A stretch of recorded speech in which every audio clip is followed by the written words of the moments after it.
इस दिल कि तुम्हें बस रापा। আমি কিন্তু একদম রেডি যাওয়ার জন্য, আর তোমরা থাম্বনেল দেখে বুঝে গেছো যে কোথায় যাচ্ছি। আমি আর দুইটা ফ্রেন্ড, দিদা আর একটা দিদি ছিল, সবাই মিলে যাচ্ছি রথযাত্রায়। কই যাও কই যাও? আমরা রথযাত্রাতে যাচ্ছি। ফাইনালি চলে আসলাম রথযাত্রাতে। আর তোমরা আমার ভিডিওটা কোন জায়গা থেকে বলছো প্লিজ কমেন্ট করে জানিও। আর তোমাদের এখানে রথ হয় কি না এটাও আমাকে বলে দিও। আমাদের বকতে কিন্তু রথযাত্রা হয় না, বাট 2 বছর থেকে হচ্ছে।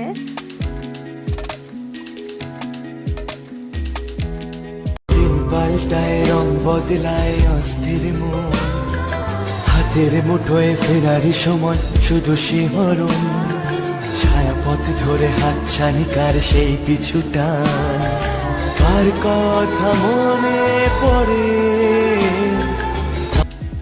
আকাশে অনেকটা মেঘ করেছিল, ভেবেছিলাম বৃষ্টি হবে, কিন্তু লাস্ট মোমেন্টে গিয়ে এক ফোঁটাও বৃষ্টি হলো না। আমরা সবাই মিলে অনেক মজা করেছি, আর এবার কিন্তু অনেকটা ভিড়ও হয়েছিল।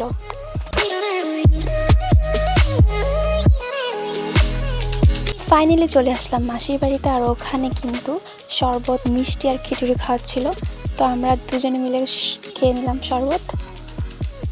তোমরা সবাই ভালো থেকো, আবার দেখা হচ্ছে নতুন একটা ব্লগে। তোমরা এইভাবেই আমাকে সাপোর্ট করে যাও। Thank you.